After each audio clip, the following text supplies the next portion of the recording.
Sangomouben Abignon, que la paix soit avec vous.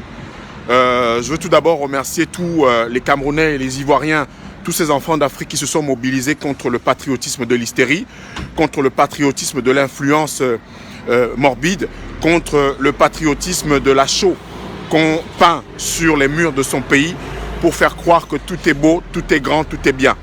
Ceux-là ont permis que fleurissent après des jours d'hystérie collective sur les réseaux sociaux.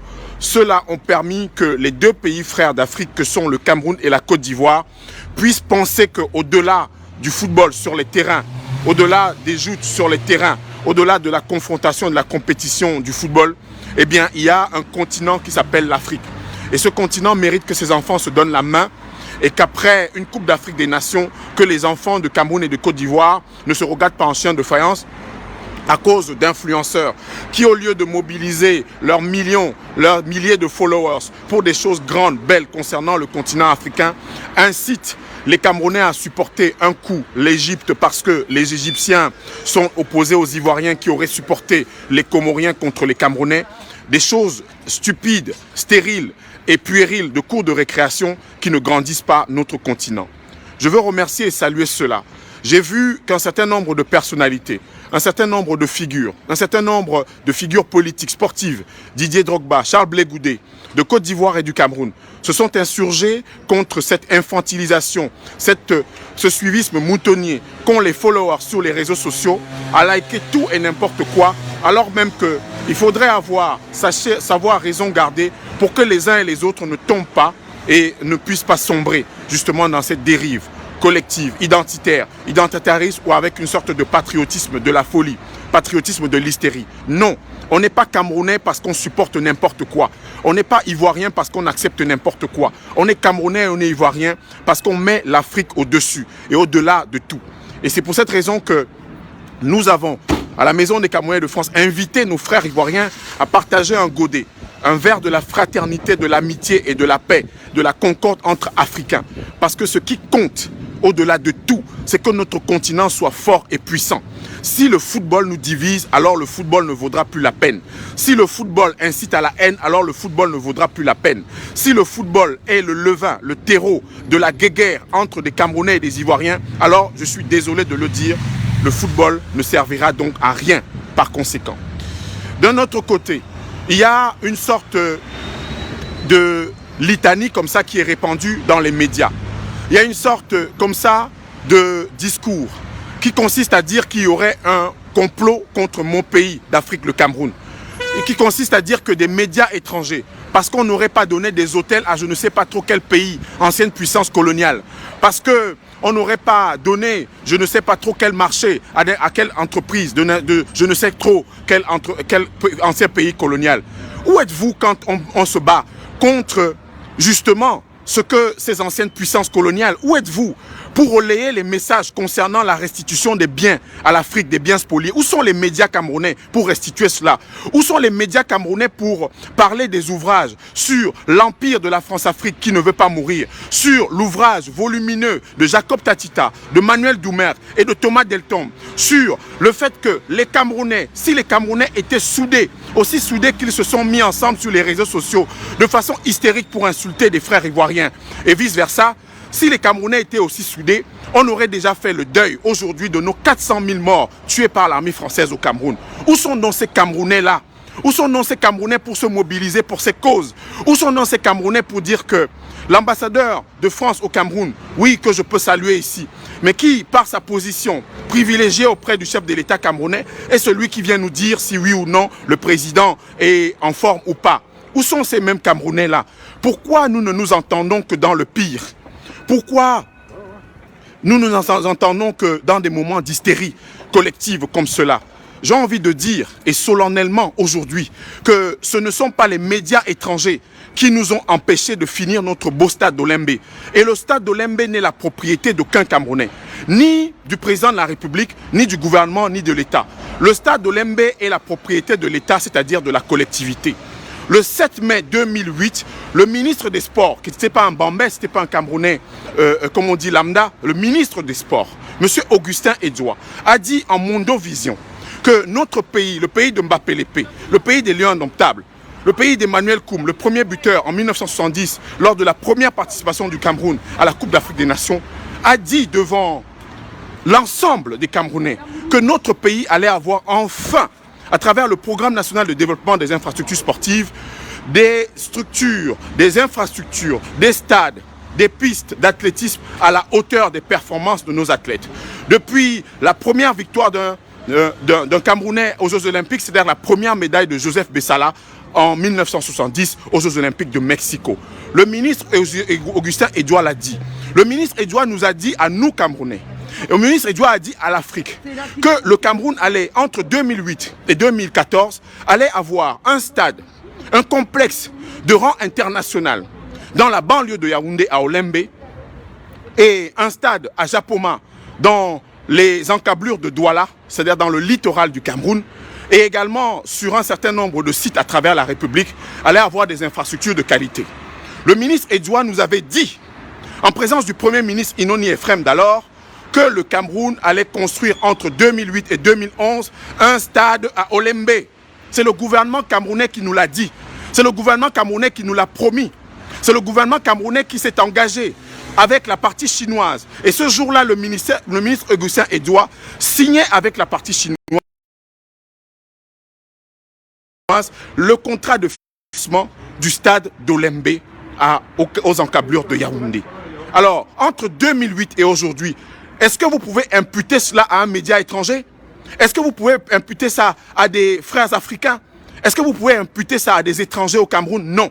Un grand pays est celui qui célèbre sa gloire, sa gloriole, mais aussi assume ses responsabilités. Vous ne pouvez pas continuer à mettre à l'index des Camerounais. Excusez-moi, il y a eu un problème de connexion. On ne peut pas systématiquement assumer ses responsabilités. On ne peut pas continuellement mettre à l'index les autres et ne pas assumer ses responsabilités. Le Cameroun, mon pays, le Cameroun, notre pays, le Cameroun de la plupart de ceux qui suivent cette vidéo en direct, était engagé en 2008 à livrer un stade en 2011 et un complexe en 2014. Le financement de 214 milliards avait été approuvé par le gouvernement du Cameroun et la partie chinoise. En 2014, le complexe d'Olembe, qui comprenait un stade de 60 000 places, une piste d'athlétisme et un terrain d'entraînement annexe, ainsi qu'un hôtel de classe internationale, le campus de l'Institut national de la jeunesse et des sports du Cameroun, une piscine olympique, devait être livré en 2014. En 2014, c'est-à-dire il y a 7 ans exactement. C'est-à-dire il y a 8 ans pour être beaucoup plus précis, puisque nous sommes rentrés dans l'an de grâce 2022. Et au lieu de cela, au lieu que la représentation nationale, c'est-à-dire le Parlement, constitué du Sénat, la Chambre haute, et de l'Assemblée nationale, la Chambre basse, au lieu de cela, tout ce qu'on fait, c'est de mettre à l'index des Camerounais. Tout ce qu'on fait, c'est de pointer des Ivoiriens. Tout ce qu'on fait, c'est de pointer des médias étrangers au lieu d'assumer ses propres responsabilités. Qui plus est, quand il y a eu l'autre jour une catastrophe, un drame, dans ce stade d'Olembe, c'est-à-dire que des enfants du Cameroun sont morts pour des raisons de sécurité, sont morts parce que une seule entrée, l'entrée sud du stade d'Olembe a été ouverte, eh bien qu'est-ce qu'on apprend? Suite à la décision de la Confédération africaine de football de suspendre le stade de Dolembe pour des raisons évidentes, avant les conclusions à la fois de l'enquête et puis justement des mesures et des garanties qu'allait donner l'État du Cameroun, c'est-à-dire de notre pays, eh bien le ministre secrétaire général de la présidence de la République, M. Ferdinand Ngongo, et le ministre des Sports, président du comité local d'organisation de la Confédération de la Coupe d'Afrique des Nations, se sont rendus sur le site. Eh bien, ils ont commencé à donner ces garanties qui devaient être données avant la compétition. Et quand nous, autres Camerounais, n'avons pas pensé à la stratégie de mobilisation pour que par milliers les Camerounais se rendent au stade dans les différents sites devant abriter la 33e édition de la Coupe d'Afrique des Nations, eh bien on veut l'imputer aux autres. Ce ne sont pas les médias étrangers qui nous ont empêchés de remplir les stades du pays de Mbappé Lépé. Ce ne sont pas les médias étrangers qui ont empêché au Cameroun de mobiliser l'ensemble du mouvement sportif. C'est-à-dire que tous les champions camerounais, tous ceux qui ont fait la gloire du peuple camerounais, tous ceux qui ont gagné depuis 1984 la Coupe d'Afrique des Nations et ont honoré ce pays, parfois à la sueur avec leur sang, ce qu'ils ont laissé. Où sont les Isaac Sinkot? Où sont les Ebonge Bouboul? Où sont les Toubé Charles? Où sont les René Ndjeya? Où sont les Ibrahim Aoudou? Où sont ceux qui ont fait la gloire de ce pays? Où sont ceux qui ont fait la gloire des lions indomptables? Pourquoi on rejette la faute sur les autres alors même que nous avons la paille dans nos yeux? Pourquoi on rejette la paille sur les autres? Pourquoi on dit toujours que les étrangers sont responsables de je ne sais quel complot imaginaire contre le Cameroun alors même que les responsabilités sont celles des nôtres? Moi, j'aurais, en tant que Camerounais, moi, j'aurais, en tant qu'enfant du Cameroun et de l'Afrique, aimé voir dans nos stades 1 minute d'applaudissement pour chacun, chaque lion indomptable. 1 minute d'applaudissement pour chaque champion camerounais. Moi, j'aurais aimé voir ça, mais on n'a pas vu ça. Qu'est-ce qu'on a vu? On a vu des distributions de billets gratuits pour, comme ça, à l'encan, sauver la situation qui n'était pas acceptable de stade vide au Cameroun. Parce que jusqu'à la dernière minute, nous étions en train de nous contenter de palabres sur la question d'Olembe. Olembe devait être prêt 7 ans, 6 ans avant la compétition. C'était la promesse donnée aux Camerounais par notre gouvernement, le gouvernement de notre pays, le gouvernement de mon pays, le Cameroun. Et aujourd'hui, on mobilise des journalistes, on mobilise des gens pour dire que les médias étrangers sont à l'origine de je ne sais trop quoi, quel complot sur le Cameroun. Il n'y a pas de complot contre le Cameroun. Il n'y a pas de complot contre notre pays. Nous sommes responsables, pleinement responsables. Quand on veut être un grand pays, et c'est ce que nous disons à la France tous les jours, quand on veut être un grand pays, on assume ses responsabilités autant qu'on mérite sa gloire. On ne peut pas vouloir être un grand pays en rejetant toujours la faute et systématiquement sur les autres. On ne peut pas vouloir être un grand pays en rejetant toujours le tort sur des Camerounais lucides, en rejetant toujours le tort sur des Camerounais qu'on met à l'index, en rejetant toujours le tort sur des Camerounais qui osent leur lucidité, qui sont libres de leur lucidité. Je rappelle que dans notre pays, on dit que nul n'est censé ignorer la loi. Et quelle est la loi au Cameroun? C'est la loi de juillet 2018, du 18 juillet 2018. Et qu'est-ce qu'elle dit aux Camerounais? C'est l'Assemblée nationale qui a adopté cette loi et qui a été promulguée par le chef de l'État en application d'une directive de la CEMAC, c'est-à-dire la Commission économique et monétaire de l'Afrique centrale. La directive de la CEMAC demandait à un certain nombre de pays, à l'ensemble des pays de la CEMAC, d'adopter un code de bonne gouvernance et de transparence dans la gestion des finances publiques. Bonne gouvernance et de transparence dans la gestion des finances publiques. Et qu'est-ce qui s'est passé? Cette loi a été adoptée. Elle a 5 principes. 5. Le premier principe, c'est l'attribution claire et la définition claire des attributions et des responsabilités. Le deuxième principe, c'est les procédures budgétaires ouvertes. Le troisième principe, c'est l'accès public à l'information. Le quatrième principe, c'est la garantie de l'intégrité des acteurs. Et le cinquième principe, ce sont le contrôle et la redevabilité. Contrôle et redevabilité. Ça veut dire que dans la question de l'accès public à l'information, chaque Camerounais doit être informé de ce qui est fait, de chaque sou prélevé à titre de taxes et d'impôts, de chaque dépense publique. Et à ce titre-là, le Cameroun, en 1996, a adopté une constitution.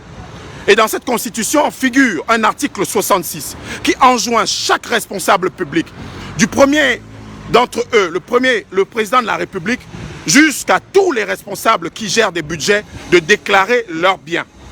Ça s'appelle la déclaration des biens. Et 10 ans plus tard, en 2006, une loi camerounaise précisait les modalités de la déclaration des biens. Jusqu'à présent, nous attendons dans notre pays, le Cameroun, le décret d'application de la déclaration des biens au titre de l'article 66 de la Constitution du 18 janvier 1996, laquelle Constitution prend sa source d'un processus entamé en 1991 à travers la convocation par le chef de l'État de la conférence tripartite. Et cette conférence tripartite, qu'est-ce qu'elle a produit? Elle a produit une transaction constitutionnelle parce que l'instruction du chef de l'État ne précisait pas, ne mentionnait pas une discussion à caractère constitutionnel. Ce sont des Camerounais, de la société civile et de la classe politique qui ont imposé la question de la discussion constitutionnelle et de la question de la crise, de la question anglophone dans l'agenda. Le Premier ministre Sadou Ayatou de l'époque, en 1991, a dû en référer à sa hiérarchie, c'est-à-dire le président de la République, pour qu'on puisse inscrire le débat constitutionnel dans l'ordre du jour, alors même que la prescription du chef de l'État se limitait au code médiatique et au code électoral. Les Camerounais, donc, de cette catégorie-là, ont donc obtenu de hautes luttes, avec une négociation acharnée, que dans la Constitution, que dans le débat de la tripartite, on puisse discuter de la Constitution du Cameroun. Et cette transaction constitutionnelle a donné lieu à la mise en place d'une commission OONA en 92 et en 93 et de l'avant-projet OONA qui en a découlé. Suite à cela, il y a eu un comité consultatif constitutionnel qui a été mis en place à partir de 1994 et qui a rendu ses conclusions en décembre 1995 et avec une présentation au Parlement subséquente qui a permis que la Constitution soit adoptée en modifiant celle du 2 juin 1972. Voilà comment on aboutit en 1996 à une Constitution qui confirme le caractère décentralisé de l'État camerounais, mais surtout apporte un certain nombre d'innovations, notamment la question de la déclaration des biens en son article 66. Et jusqu'aujourd'hui, en 2022, après une loi de 2006, on n'a pas encore de déclaration des biens. C'est-à-dire que le principe qui a été adopté dans la loi du 18 juillet 2018, eh bien, ce principe-là, sur la garantie de l'intégrité des acteurs, n'est pas encore respecté. Et celui de l'accès public à l'information, sa conséquence, c'est quoi? La conséquence de l'accès public à l'information, c'est que chaque Camerounais puisse avoir le fin mot au titre même de la procédure budgétaire ouverte, puisque les députés, à partir de la circulaire présidentielle de cadrage budgétaire, les députés au Cameroun doivent être informés de comment sera utilisé notre argent, pas l'argent du président Paul Biya, parce que le président Paul Biya a un salaire, il n'a pas l'argent de l'État, pas l'argent du ministre des Finances, parce que le ministre des Finances n'a pas l'argent de l'État, il a son propre salaire. Oui, l'argent des Camerounais. Voilà qu'une taxe sur les transactions électroniques a été instituée au Cameroun. Et cette taxe-là est celle qui permet à notre pays, à vous et moi, de rembourser l'argent d'Olembe. Alors que personne ne nous demande de ne plus parler d'Olembe, que personne ne nous demande de ne plus parler de nos stades, que personne ne nous demande de ne plus parler de la gestion des finances publiques. Les finances publiques sont la propriété des Camerounais. L'argent des Camerounais est ce qui va être remboursé par des générations futures, des générations nombreuses des Camerounais. Alors on ne peut pas demander à des gens de supporter les lions indomptables et de ne pas en supporter les conséquences. On ne peut pas demander à des gens de crier « Oyez, aïe » quand il y a un match de football et ne pas admettre que ces mêmes Camerounais se demandent qu'est-ce qui se passe, qu'est-ce qu'il y a au fond du matelas, qu'est-ce qu'il y a en dessous du lit. Et quand le ministre secrétaire général de la présidence de la République, M. Ngongor, se rend sur un site, eh bien, c'est sa gloire qu'on nous demande de célébrer et non la question d'un peuple qui a sa distance critique vis-à-vis de ceux qui les gouvernent et qui peut, comme on le dit, sans la liberté de blâmer, point d'éloge flatteur, dire oui, nous applaudissons des 4 mains, des 20 millions de mains, des 60 millions de mains, ce qui a été fait, mais nous refusons qu'on nous cornaque, qu'on nous embrigade, qu'on nous infantilise. En tout cas, moi, en tant que citoyen camerounais, en tant qu'Africain du Cameroun, je le dis très clairement, il faut que nous arrêtions d'enjoindre aux autres ce patriotisme du Pétrus, ce patriotisme du Dom Pérignon, ce patriotisme de l'hystérie, ce patriotisme de l'influence hystérique sur les réseaux sociaux et que s'instaure dans notre pays un patriotisme de la lucidité, un patriotisme de patriotes qui savent lire dans les interstices de la loi ce qui leur revient, l'accès public à l'information, les procédures budgétaires ouvertes, la garantie de l'intégrité des acteurs, les définitions claires des attributions et responsabilités et le contrôle et la redevabilité. Contrôle et redevabilité. Je vais m'arrêter sur ces derniers principes. Quand on a un gouvernement, quand on est un gouvernant, on est sous le contrôle à la fois du Parlement, de l'Assemblée nationale et le Sénat par les mécanismes constitutionnels qui sont ceux de l'article 34 entre autres ou de l'article 14. Eh bien, par ces mécanismes constitutionnels, les députés, les sénateurs utilisent des moyens, commission d'enquête, questions orales et écrites, auditions, pour demander au gouvernement, pour demander à ceux qui nous gouvernent de quoi ils retournent dans la gestion des finances publiques. Depuis l'organisation de la Coupe d'Afrique des Nations, depuis son attribution, aucune commission d'enquête, aucune audition, Aucune question orale et écrite pertinente n'eût été celle du député du SDF, que je salue ici, M. Jean-Michel Nietzsche, n'a été adressée aux membres du gouvernement à l'effet de savoir très précisément le fin mot sur les fonds qui ont été mobilisés, les fonds qui ont été engagés par nous les Camerounais. Les citoyens doivent être des grands, des adultes, pas de grands enfants. Les citoyens doivent être informés. Les citoyens ne doivent pas être cornaqués. Nous ne sommes pas le bétail. Nous ne sommes le bétail de personne. Nous ne sommes les moutons de personne. Nous ne sommes les moutons de Panurge de personne. Nous sommes Camerounais et fiers de l'être. Et dans une des parties de notre hymne national qui est aujourd'hui sous le couvert, on dit « De l'Afrique, sois fidèle enfant et progresse toujours en paix, en espérant que tous tes jeunes enfants s'aimeront sans borne à jamais. » Ça, c'est la deuxième partie de l'hymne national de notre pays. Et dans sa version anglaise, qui a été écrite par Bernard Fonlon, il y a des principes encore plus élevés, encore plus exaltants. Et fort de cela, j'ai envie de dire à tous ceux qui me regardent ce matin, en prélude de ce match que j'espère fructueux pour les Lions indomptables, que nous ne pouvons pas continuer à mettre à l'index les Camerounais. Et je me fais fort d'être la voix de ceux-là. Je me fais fort d'être la voix de ceux qui, sous le boisseau, pensent de la même manière, mais pour des raisons diverses et variées, ne peuvent l'exprimer. Je me fais fort d'être la voix de ces Camerounais qui refusent le patriotisme du pangalang, le patriotisme des casseroles, le patriotisme de l'hystérie sur les réseaux sociaux, le patriotisme où le ministre Bello Bouba Maïgari ne s'intéresse de manière claire qu'à une montée en geyser de personnes qui hystérisent le débat public au lieu de le civiliser, à des personnes qui ensauvagent le débat public au lieu de le convoyer vers les cimes du Mont Cameroun. Non, ce patriotisme-là, nous le refusons. À titre personnel, je le récuse de toutes mes forces. Et nous souhaitons que les Camerounais encore lucides, ne se fassent plus insulter sur la question des comptes qu'ils demandent pour chacun des sous, chacun des millions, chacun des milliards engagés par nous Camerounais et représentés par notre État pour l'acquisition à la fois de matériel, mais surtout dans le cas d'espèces pour la construction d'infrastructures. Je le dis solennellement, je le dis en l'affirmant, je le dis en l'assumant. Je suis ici dans un quartier de Paris, le 18e arrondissement, et j'aurai l'occasion dès la semaine prochaine de faire le bilan d'un travail que j'ai personnellement engagé depuis 4 ans sur la question des biens meubles et immeubles de l'État du Cameroun. Quand j'ai commencé ce travail, j'ai été conspué, j'ai été insulté, j'ai été mis à l'index par un certain nombre de personnes qui ne voulaient pas qu'on fourre le nez dans ce qui était fait, dans l'opacité d'État, dans les secrets d'État qui étaient faits concernant la gestion de notre argent, de nos biens ici à Paris, dans ces immeubles parisiens. J'ai mis à jour 25 biens meubles et immeubles de l'État du Cameroun dans la région parisienne.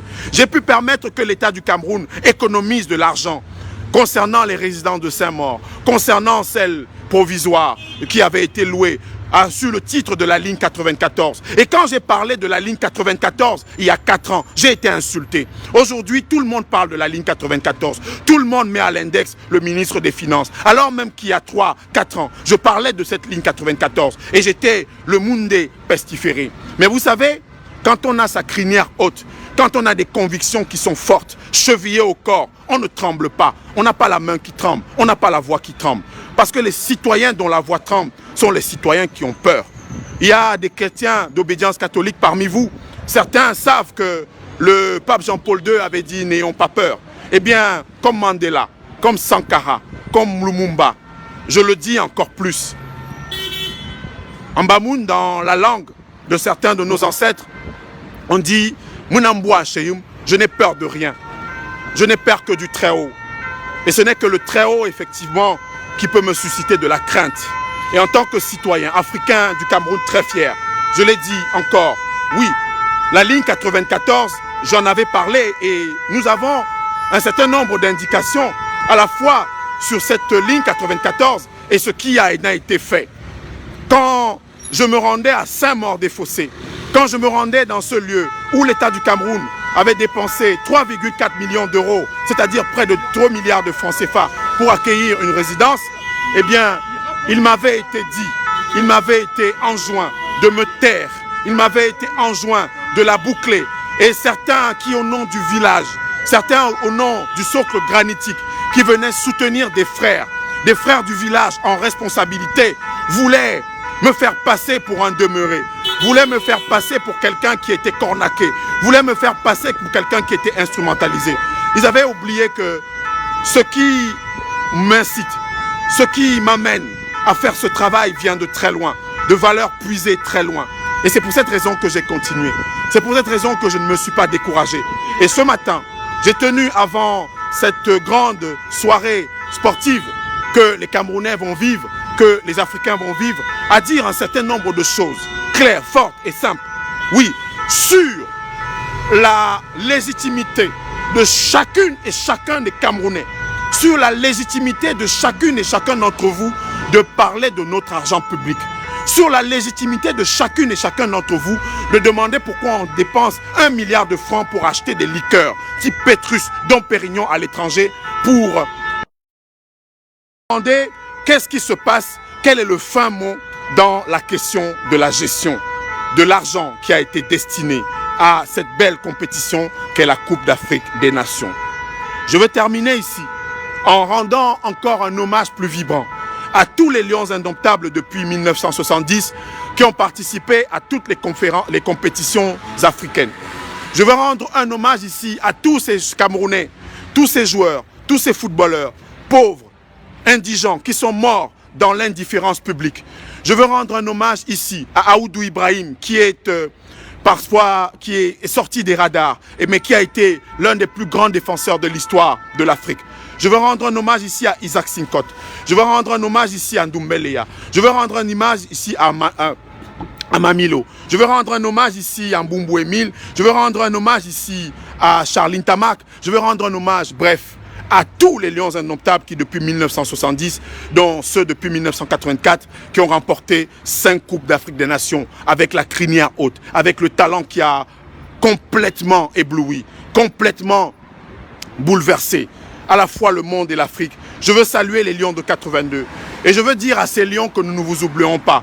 Je veux dire à ce lion que l'un des plus brillants et des plus glorieux d'entre vous, Samuel Eto'o, est devenu président de la FECAFOOT. Mais chacune et chacun d'entre vous, parmi les sportifs, les champions camerounais, vous êtes la gloire de notre pays. Vous faites partie de la gloire de ce pays. Et si vous êtes oubliés pendant la CAN, parce que mon souhait aurait été que vous soyez applaudis dans chaque match de la Coupe d'Afrique des Nations.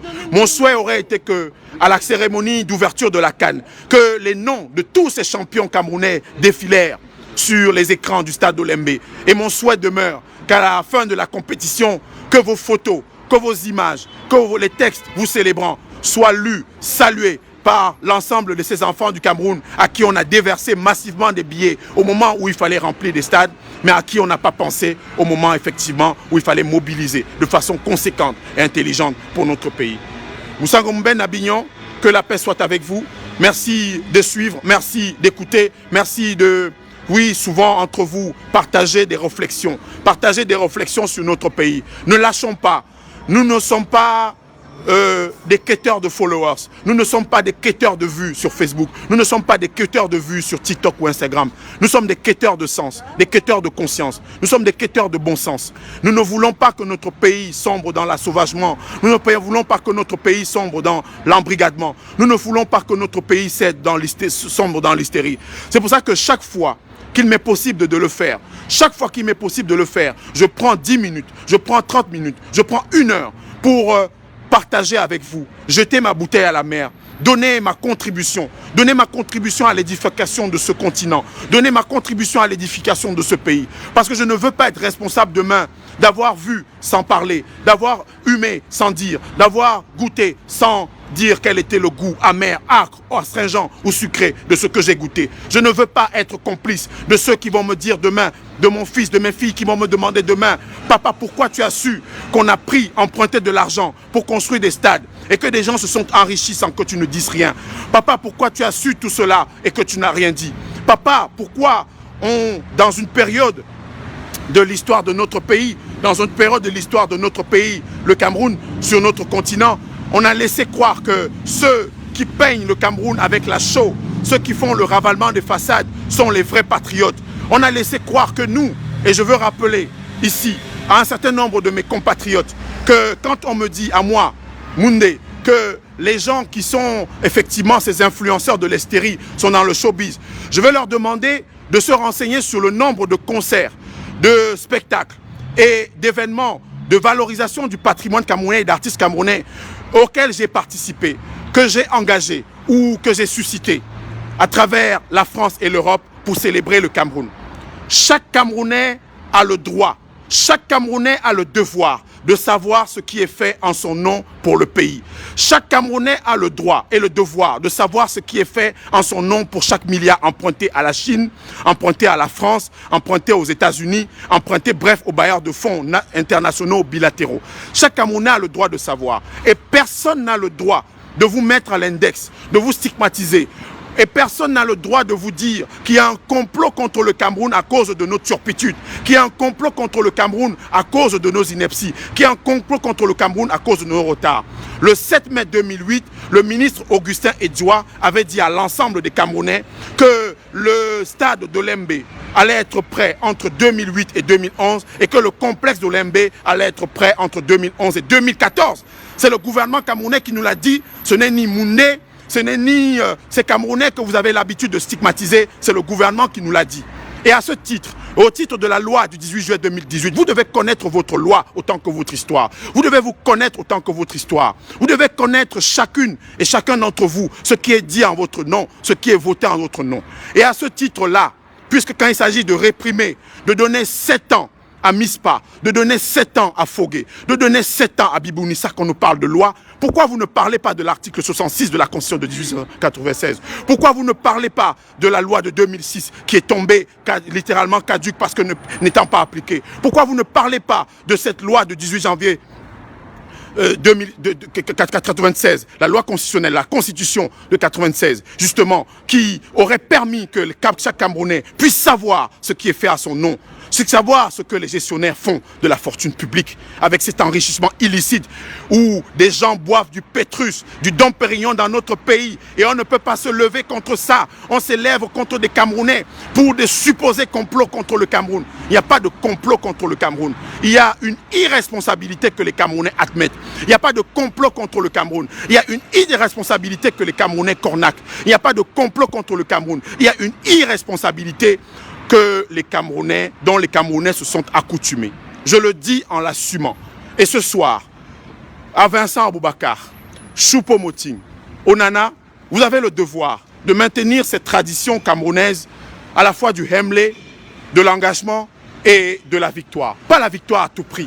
Parce qu'il y a eu des campagnes des Lions qui n'ont pas été victorieuses, mais où les Lions sont sortis la tête haute. Souvenez-vous de 90 contre l'Angleterre, la tête haute. Je veux que ce soir, vous sachiez que je suis un peu triste que vos aînés, vos prédécesseurs, n'aient pas été conviés comme il se doit, n'aient pas été honorés comme il se doit au cours de cette Coupe d'Afrique des Nations. Mais savoir que, oui, voilà mon visage qui s'illumine à niveau, que quand au fond des filets, il y aura un de vos buts, je penserai à Emmanuel Koum, le premier buteur d'entre vous en 1970. Je penserai à Ernest Ebongue Bouboul, qui devait être applaudi dans tous les stades du Cameroun, le 3e buteur de la première victoire des Camerounais en 84. Je penserai à Théophile Abega, qui mériterait une minute de silence dans tous les stades de la Coupe d'Afrique des Nations.